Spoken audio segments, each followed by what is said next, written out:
Good afternoon, everyone, and welcome to the Wyndham Garden Hotel for our meeting today here on September 15th, 2020 for the Rotary Club of Gainesville. Those of you watching online, we welcome you as well. If you're watching this after the fact on a recording, we ask that you please register your viewership of the meeting today, your participation in the meeting, after you watch it on YouTube by logging into or sending a message to info@rotarygainesville.org. I see everyone's already standing, so thank you for that. We begin our meeting today, as we do, with a song and the Pledge of Allegiance to our flag. And to lead us again today in person here at the Wyndham Garden Hotel, please welcome to our podium, Pete Enwall.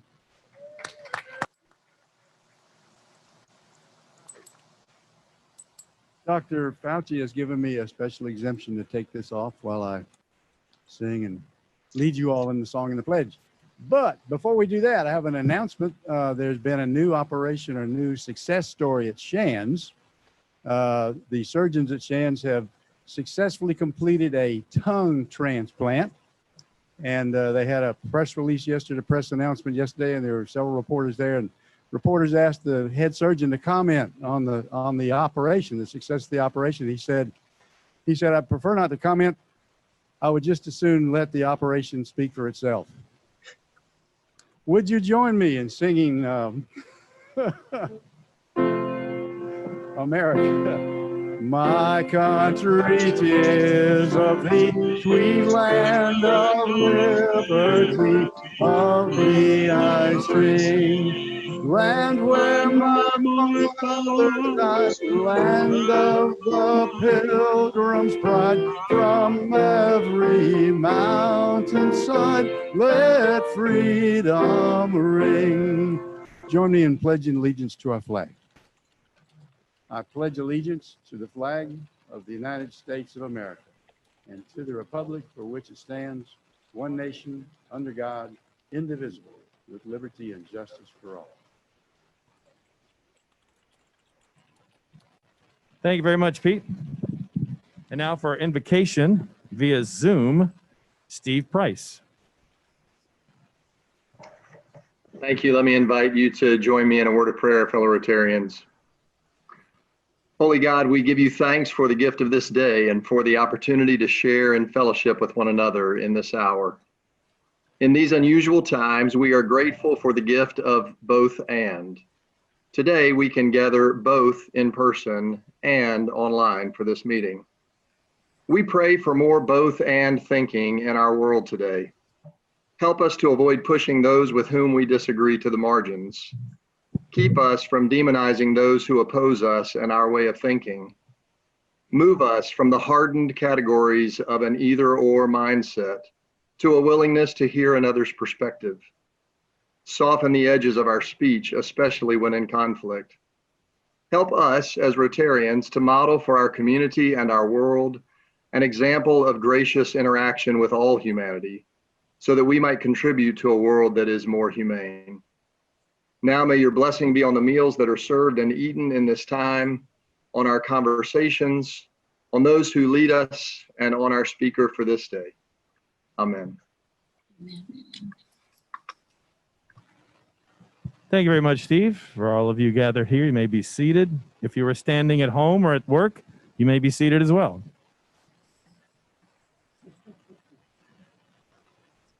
If we have any guests, we ask that you please again stand, and Rotarians that brought them with you, if we have any.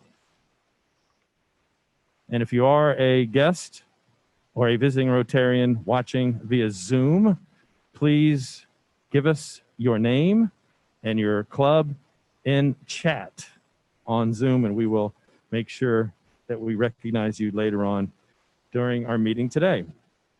Time now for some announcements from Rotarians. Our first one today is from Chad King. Is Chad King here, or is he virtual? Yep. You there, Chad? Thank you, Tom. I'm here. You're welcome. Can you hear me?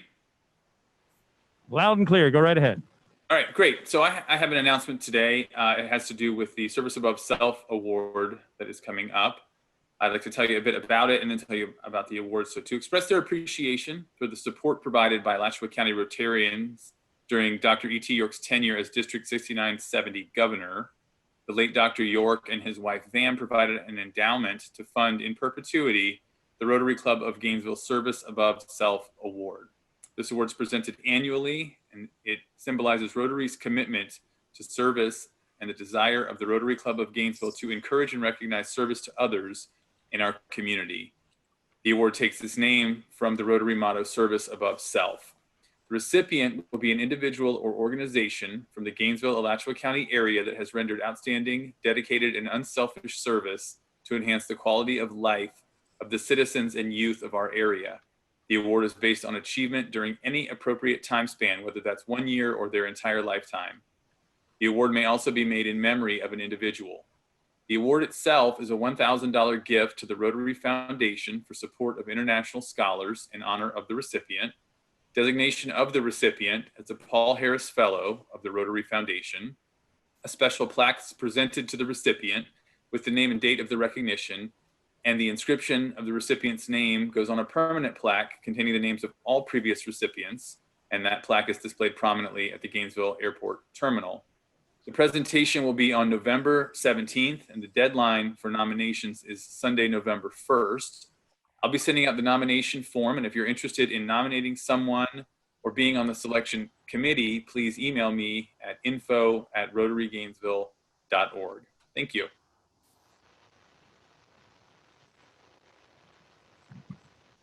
You can applaud that. Chad, even Jason Shank is applauding that, so you'll be glad to hear that. We have one more announcement today, and that would be from Deborah Newell. Deborah, are you online with us? Oh, we're not doing that today. All right, changing the script. Up next, please welcome to our podium. We have a couple items of business before he gives his always eloquent remarks. Please welcome to the podium, Matthew Brady, your president. Thank you, sir. Hey, I'll tell you, for a small crowd, you're mighty, and I'm not sure I'm worthy of that introduction, but Tom does build it up well, and I'm very thankful. Give me a minute. This is a great day, but I tell you, I've kind of got some emotion here. But September is Childhood Cancer Awareness Month, and yesterday was a monumental day for our family, very dear to us all. A little over 3 years ago, a brave young man was diagnosed with leukemia and began a journey that many of us, thankfully, know very little about. Yet others here today have unfortunately experienced similar challenges. William, Tom, Ann, and Megan Collette, individually and as a family, were presented with this challenge, and the journey in faith they began. From the sidelines where I have stood, there appears to have been moments of tears, pain, frustration, or maybe this perception is more closely to where I envisioned I would have been in that state. As truly the most memorable visions seem to include many moments of thanks to God, family, friends, the medical team, and ultimately victory. Yes, yesterday, William Wash Collette rang the bell of victory in his fight against cancer. Amen. Tom, I'm sure you're aware now that William and Ann have zoomed in for this part of the meeting, and what beautiful faces they are to see. William and the entire Collette family, you are an inspiration to me and so many more. There is no act or words that I can offer to fully honor how you battled, persevered, and inspired so many.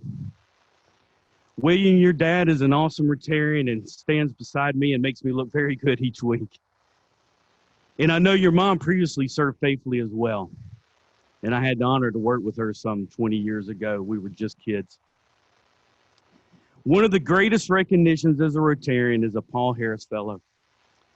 To quickly summarize, this recognition highlights an individual's commitment to goodwill through food and education and medical care and peace in the world. We are confident that you will continue to demonstrate these characteristics in the days ahead. And for that, we humbly offer to you, presented to your dad, forgive me, this certificate. Had to hide this stuff from your dad up here, okay? So it does not make it easy. But we humbly offer this certificate for you, Paul Harris, and a pen, recognizing you, William Walsh Collette, champion over cancer, as our next Paul Harris Fellow. Well done, young man. Very well done.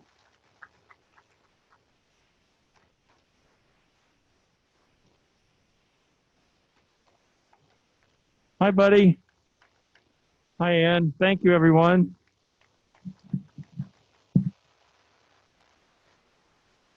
I'm normally not at a loss for words, but I am today.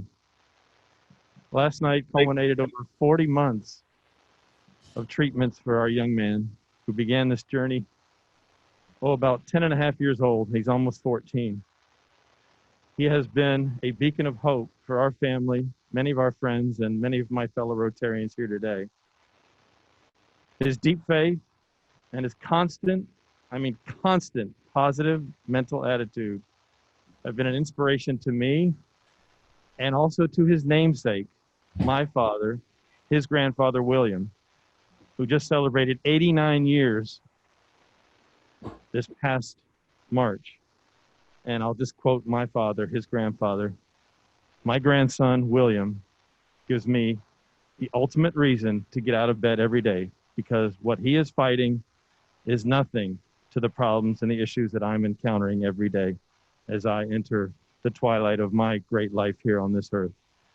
So thank you with deep appreciation to Matthew and all the members here at the Rotary Club of Gainesville for this wonderful honor for my son. I'm so proud of him. He's now in 8th grade at Queen of Peace Academy, and he's standing by with my wife. I know I'm a broadcaster. Sometimes I run out of words to say. She was also a broadcaster. I always make fun of her back in the day. She was a country and Western DJ back in the day. And she has a wonderful smile. She's been the warrior on the ground. I call her another nurse, another pediatric assistant, because she has been there keeping the schedule, keeping the dosages right. She has been on the ground fighting with William ever since this began, the day after Mother's Day in May of 2017. And I'm going to give you the microphone and let William maybe say a word or two as well. I love you both so much. Okay. Thank you so much for giving William this great honor. We certainly are committed to Rotary. Tom and I met at Rotary, for those who didn't know that, back in 2001. So Rotary has a special place in our heart. William? Thank you so much. It's such an honor, and go Gators.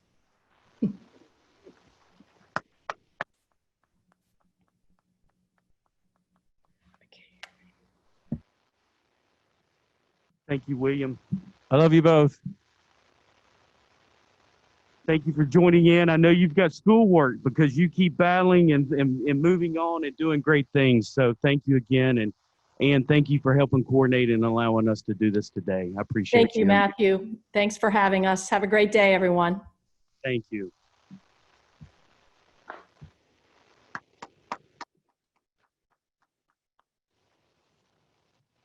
All right.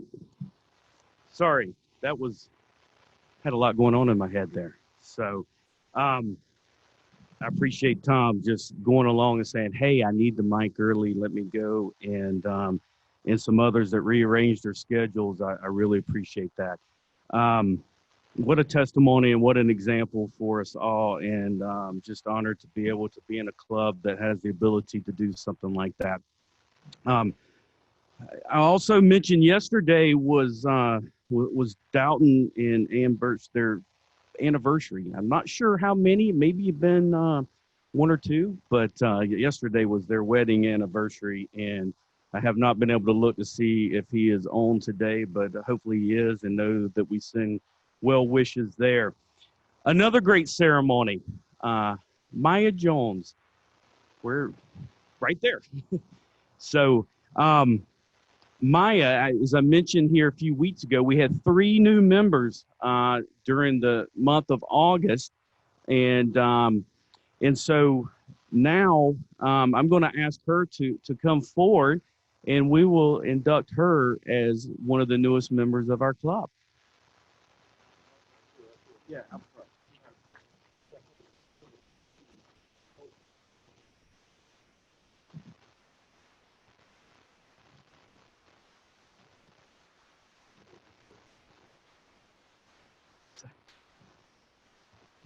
I just confirmed with her that I've messed it up like 3 times now. It's Mia Jones, and my apologies. Perfect, right there. Thank you, Tom.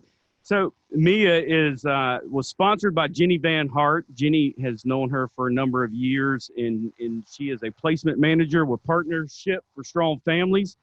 And fellow Rotarians, as president of the Rotary Club of Gainesville, it's my privilege and pleasure to formally induct and welcome a new member into our service organization. The person who stands before us today has indicated their willingness, interest, and determination to help enhance the quality of life in our shared community, state, nation, and world. Through their involvement in the Rotary Club of Gainesville, and by extension, their involvement in Rotary International, they will have this opportunity. I now ask all Rotarians in this room to show support of this new member by standing, which you have already done so. Thank you. The object of Rotary is to encourage and foster the ideal of service as a basis of worthy enterprise. The Rotary Club of Gainesville has been serving this community continuously since 1918. By coming before us today, you have shown your commitment to helping continue the work of Rotary by embracing the ideal of putting service above self. It gives me great pleasure to welcome you as a member to the Rotary Club of Gainesville.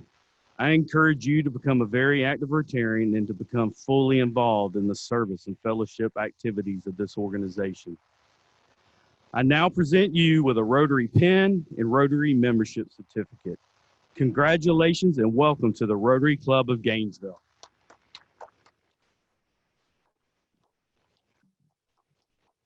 So she informed me early that she was going to hold her remarks for her craft talk. So we'll look forward to that at another date, and so thankful to have you join us in the club and seeing you here today.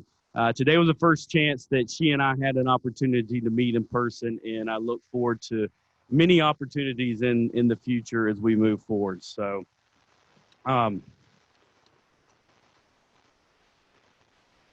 to our speaker, I had a chance to chat a little bit with John Nanni before the meeting started, and what a heck of a nice guy. I'm not sure how much more I can say, but if you had a chance to read his bio, you know that how applicable, talking about the fight and perseverance of William today, as we look at the speaker here, the fight and perseverance that he's endured and what he means to Rotary, and what kind of message he can bring about polio and what an important component of what we're here about. And so I'm going to right now turn it over to John and via Zoom and allow him to share his message with us today. Well, thank you so much. I'm going to share my screen here, and hopefully everyone can see it, and we'll go from there. Thank you so much for inviting me here to talk to you today about the 3 Ps in my life: polio, post-polio syndrome, and polio plus, and what the current coronavirus pandemic has in common with pre-Salk vaccine days. I want to point out at the very beginning that although I'll be talking about some negative issues in my personal life, I do so representing more than 2 million polio survivors here in North America and more than 20 million polio survivors throughout the world. And that life is good, and no matter what the future holds for me physically, I truly am one of the lucky ones. Polio was the most feared infectious disease in the 20th century. Polio is a virus that attacks the nerves that control your muscles. If we were back in the 1950s and everyone here, Zoom-wise and in person, were actually in person, and one of you was contagious with polio, just by shaking hands or hugging, many of you would have come down with polio. And when you went home, you could have passed it on to your friends and family. That's how contagious polio is. However, polio is not just a modern day disease. Hieroglyphics found in Egypt more than 3,500 years ago show a polio victim on crutches with one leg smaller than the other. So we fast forward to the summer of 1953, where hospital polio wards were filled with these dreaded iron lungs that help polio victims breathe. What's ironic is yesterday's iron lungs are today's ventilators. Here's a bank of iron lungs, polio victims stacked on top of one another. Here's a baby, just a few months old, in an iron lung. If one member of the family came down with polio, many times the whole family was quarantined. So the iron lung's not the only thing that the 50s have in common with today's coronavirus situation. The scientists actually knew less about polio back in the 50s than today's scientists know about the coronavirus. Like COVID-19, they didn't know why some that caught polio had no symptoms or mild symptoms, and others so severe that they died or had extreme outcomes. In the case of polio, paralyzed limbs and breathing issues. Like COVID-19, people were contagious before they had symptoms, thus unknowingly infecting others. In fact, they now know that for every diagnosed of paralytic polio, there were as many as 200 people with polio walking around with no symptoms or little symptoms. And many of them, they all were contagious. One of the reasons why polio is so hard to eradicate. Many of them now have post-polio syndrome, and they don't know that they had polio and have no idea what's causing their symptoms, especially pain. Another similarity between COVID-19 and polio is that both targeted specific but different age groups. COVID-19 especially lethal for the elderly, polio for the young. To this day, they're not sure why, but they suspect that younger children got it because they were more likely to put their hands in their mouths. And the polio virus is an enterovirus and basically enters the system, enters your system through the mouth. Okay. So like today's pandemic, in the 1950s, before the Salk vaccine, people were frightened. It was a scary time because catching polio was as easy as catching a cold. And a strange thing was happening, or should I say not happening, in 1953. Summer rituals, public swimming pools were closed, little league fields were empty. And just like today, mothers didn't have their kids with them while grocery shopping. I often hear from polio survivors stories on how they felt abandoned when they were in hospital polio wards because, like today's coronavirus patients, they weren't allowed to have visitors. They would go weeks without seeing their parents, and when they did, it was from a far distance, usually behind glass windows. And this is where everyone's supposed to say, "Aw." This is me just before I started to walk. What's interesting in this photo is what's missing. My mom refused to have my leg braces photographed. I suspect for fear that people would ostracize me and or my family because I had polio. I was paralyzed from my neck down at age 10 months old, only 6 months before the Salk vaccine was widely distributed. My great aunt was a nun who spent most of her career as a nun working in hospitals, and she could read a hospital chart. She found out that I wasn't getting the care. I was in a polio ward that had a lot of patients. They really didn't have the time to do what they're supposed to do. But she knew of Sister Kinney, who was a nurse from Australia that developed the physical therapy program for polio victims. My mom took Sister Kinney's course, took me out of the hospital, and exercised all my muscles every other hour for 6 months while she was carrying my brother. Without it, I would never have walked. As the years went by, I got to the point where most people would never have guessed I had had polio. I had a fairly normal childhood, and I actually played baseball, basketball, and football in high school. However, my coaches didn't know I had polio. We didn't know that polio would, be a factor in me being able to compete. So my coaches often yelled at me and often called me lazy. It was a very frustrating time in my life. And that was polio for a lot of people.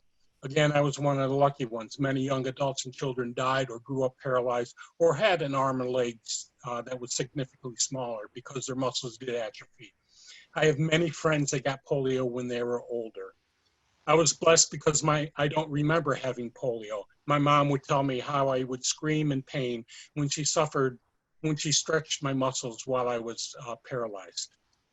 For those older when they got polio, they remember all too well the pain and how they suffered from multiple painful corrective surgeries. I even had one friend that had their good leg shortened 5 inches to match their polio leg so they could walk without a significant limp. When I turned 40, I started to have renewed muscle weakness, joint pain, and extreme fatigue. Eventually, after seeing 10 different doctors in 2 years, many of those doctors never having seen a polio patient or polio survivor, I was finally diagnosed with post-polio syndrome. Many never get that diagnosis of post-polio syndrome and suffer without knowing why. 15 years later, I'm confined to a wheelchair for most of my mobility. For every child we save from polio, if they survive the initial polio virus attack, we truly are saving them from a life of pain and suffering. Here are some of the symptoms that polio survivors often come against. The more a polio survivor overuses their muscles, the faster their muscles die off. For somebody like me who had almost every muscle from my neck down affected by polio, just the hard work of trying to get to normal over the years took a negative toll on my muscles. The neurologist said that if I didn't want to lose the total use of my legs again, I had to make dramatic changes in my life. The old adage of use it or lose it had to be replaced with conserve to preserve. But like most polio survivors, being an A-type personality, it was very hard for me to slow down. These symptoms that are on the screen now often occur 30 to 40 years after the original polio virus attack, in as many as 70% of those paralyzed by polio.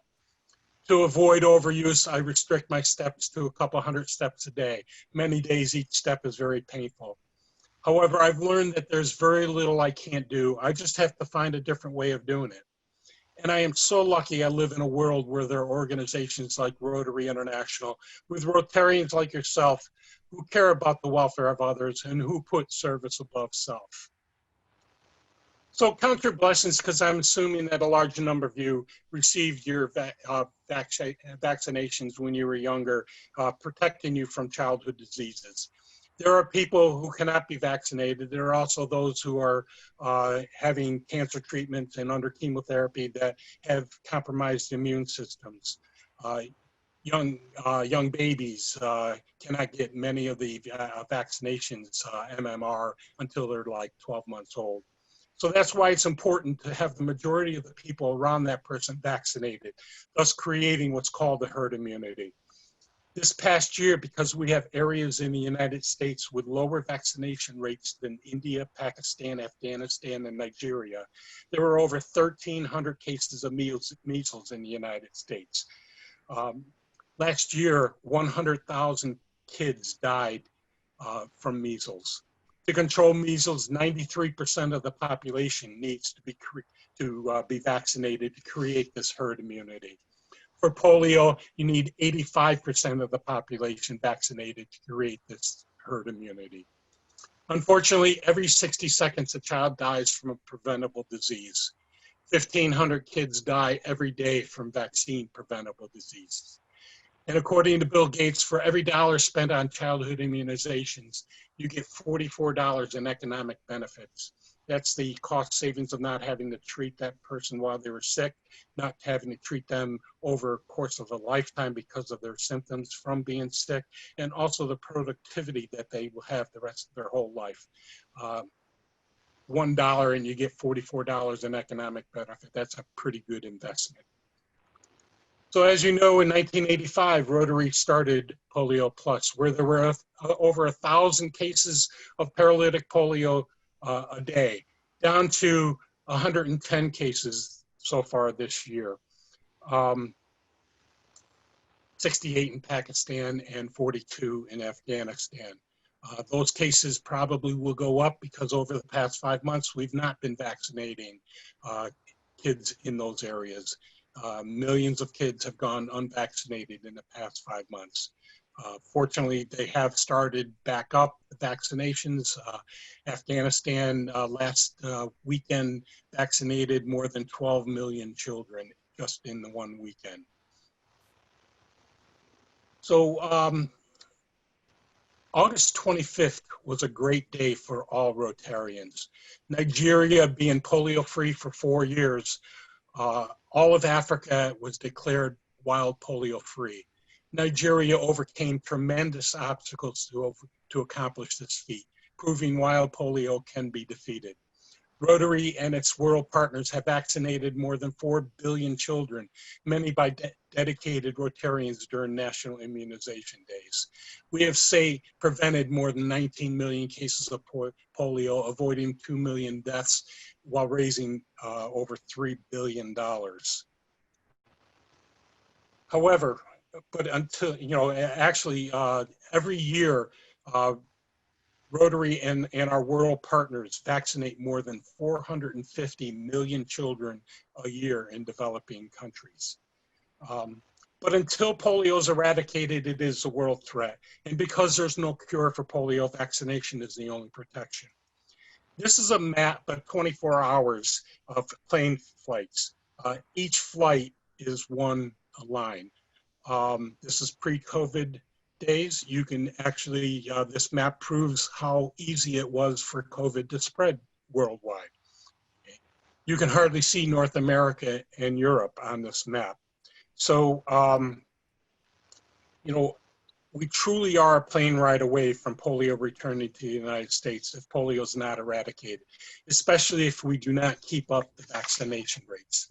I pray that eradication of polio happens soon so that all kids around the world will avoid what happened to many like myself when a vaccine was not available.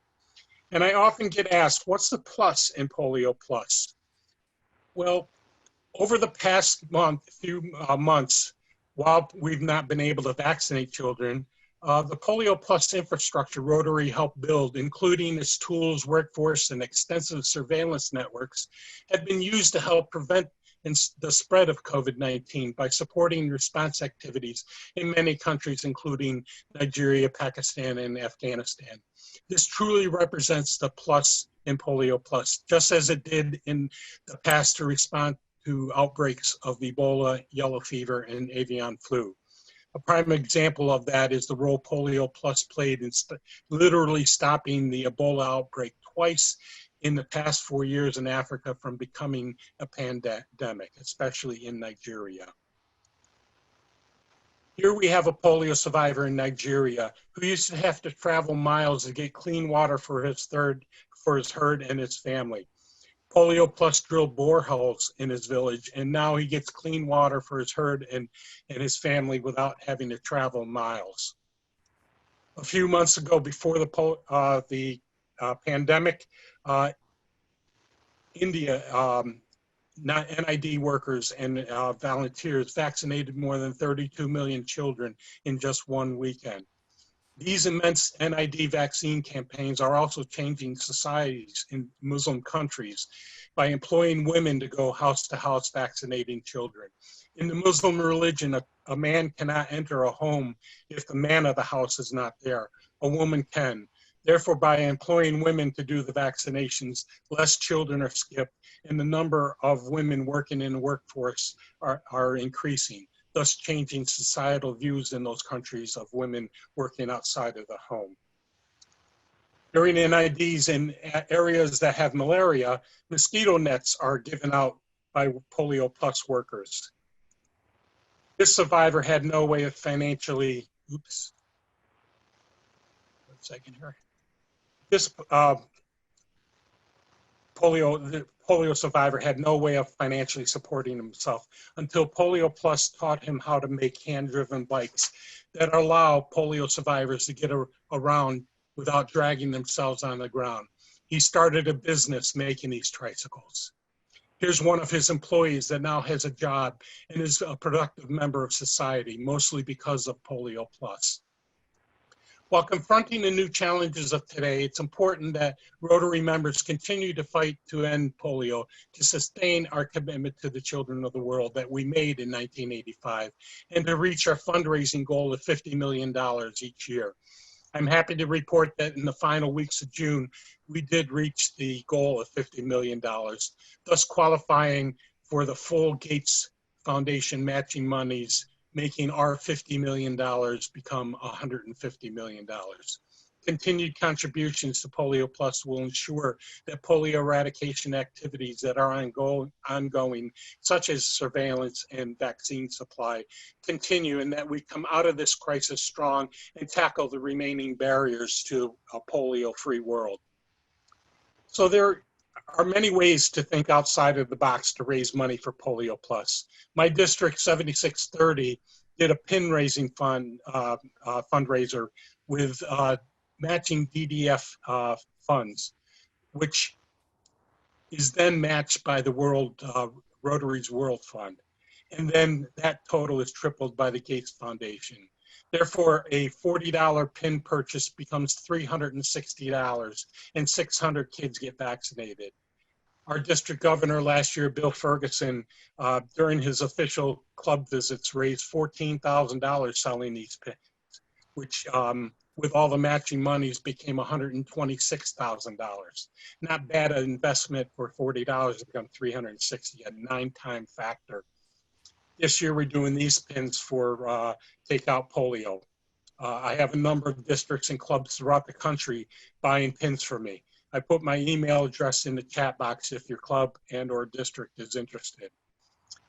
As USA World Coordinator of the World's Greatest Meal to Help End Polio, I'd be remiss not to mention the incredible fundraising program started by UK Rotarian Mukesh Malhotra and Australian polio survivor and Rotarian Suzanne Ray. They're friends, they met in England, they had lunch, they fought over the bill. Suzanne lost, and so she said that what she was going to spend on that meal, she was going to donate to Polio Plus. Thus the first world's greatest meal to help end polio. And to this date, in the 5 years that they've done these events throughout the world, they've raised enough money to vaccinate over 18 million children. Great way to, it's a lot of fun to do this. Just go to wgmeal.com. I want to end with some exciting news. The polio vaccine is the best weapon to fight polio. Here's past Rotary International Vice President Ann Matthews helping vaccinate a child in India a few years ago.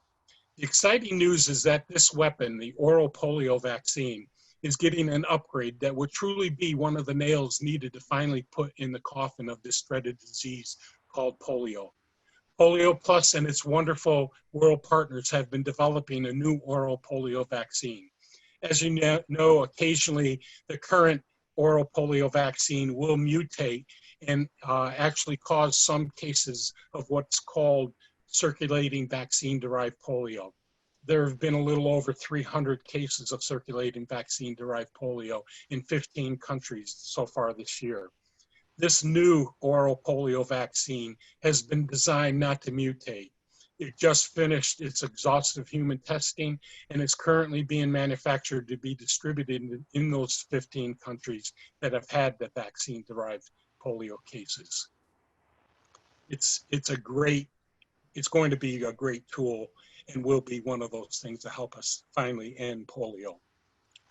So, as I said before, I'm one of the lucky ones. If I was born in a developing country back in the 50s, I wouldn't be here today. I've shared my personal polio story with you, certainly not for your sympathy for my personal situation. Through the love of my family and friends, and being fortunate to find knowledgeable doctors, I've been able to be a father, husband, son, now a grandfather, friend, and now and a proud Rotarian. Please remember that individual efforts and ideas started organizations like Rotary, Shelter Box, Rise Against Hunger, Easter Seals, and the CART program, and so many more great humanitarian efforts. So never underestimate your individual efforts or ideas. And as Mahatma Gandhi said, be the change you want to see in the world. Thank you for inviting me to talk to you today about polio and Polio Plus. If we have time, I'd be happy to answer any questions. If not, you have my email. Thank you.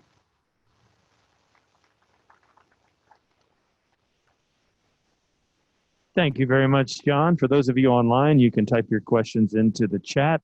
For those of you here at the Wyndham Garden Hotel this afternoon, we have the one and only Don Bugos out in the crowd with the wireless microphone for you to ask your questions for our speaker today, John. And John, we do have one from online. It's from Jenny Van Hart.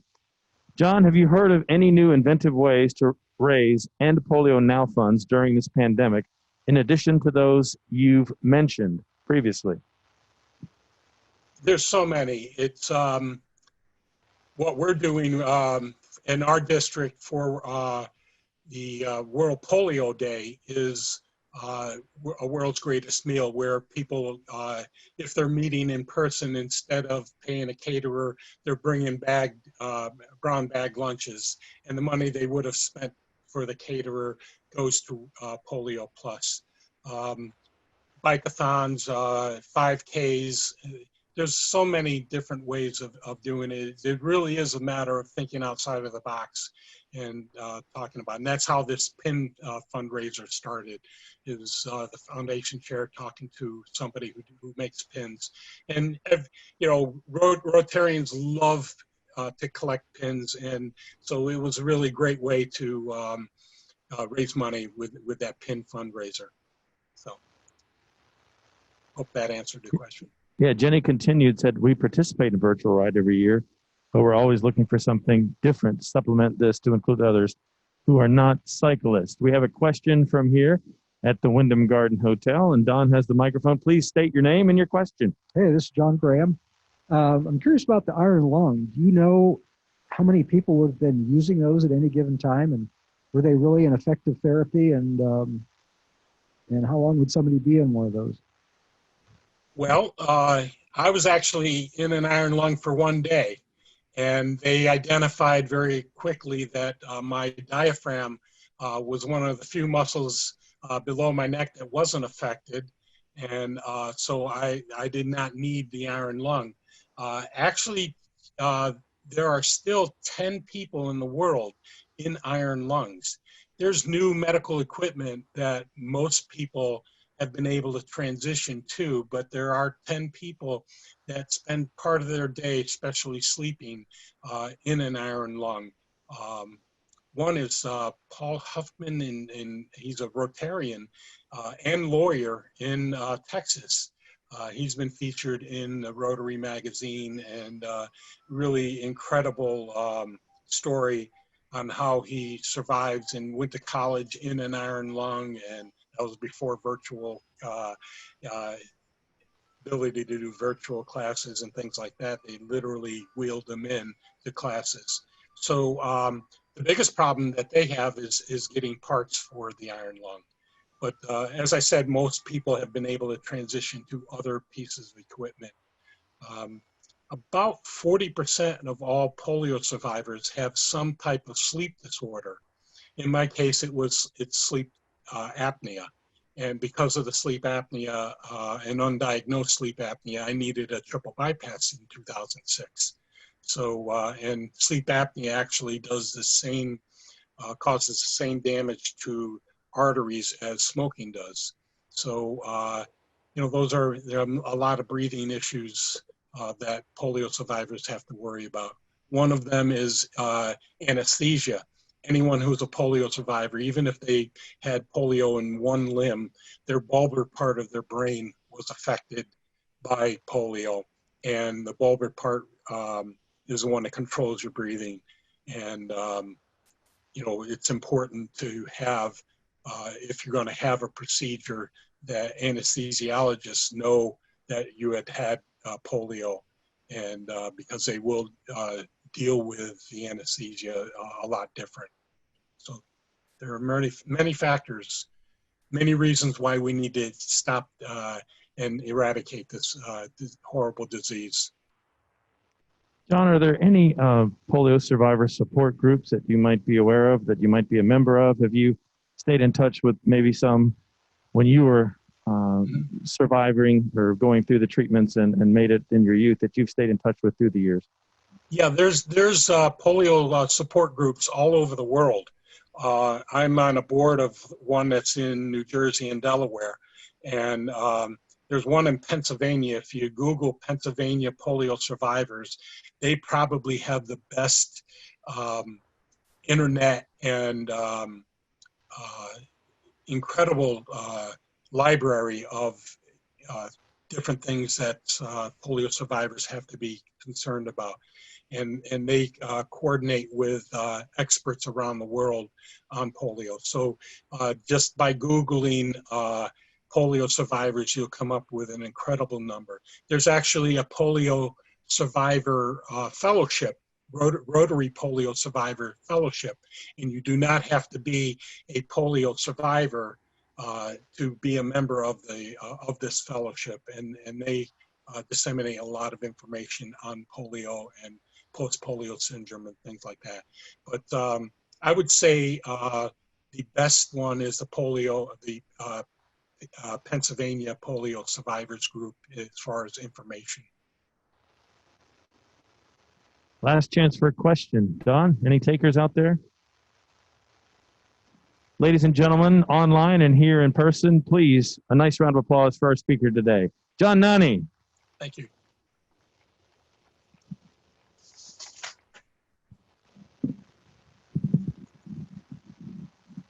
John, excuse me. John, thank you very much. Appreciate you sharing with us today. And as I said before you started, I felt it was a very timely opportunity to have you here. As you, a great Rotarian, know, this year's theme is Rotary Opens Opportunities. And so it's small but meaningful, and I want to mail to you this year's theme coin that you can think back at this time that you had and shared with us, and brought a great message and reminded us of what impacts polio can have and has had, and things that we can do to continue in that fight and eradicating that disease once and all forever. Thank you again. I appreciate it very much. Thank you. Again, welcome, Maya. It's great to meet you. Great to have you here today, and great to have you a part of the club. We look forward to your craft talk soon, so be prepared. Jeez. I tell you, it's Mia. I tried to write that, so I don't know what else to say. I just, I humbly, please accept my apologies. I know, right? Anyways, if you would have been here in the very first part of the year, I stated in the very opening sentences that I will make many, many mistakes. And so I am honoring that commitment today. Also, next week we'll have Guy Joplin with a craft talk. So we'll look forward to that. And so for the days ahead, ending in a quote, a little bit of narrative with the quote, and John hopefully would testify to this, but Dr. Jonas Salk never patented his discovery, but shared free of charge to all of mankind the polio vaccine. American broadcast journalist Edward Murrow asked, who owns the patent on this polio vaccine? Responding, Dr. Jonas Salk said, well, the people, I would say. There is no patent. Could you patent the sun? Fellow Rotarians, have a great week.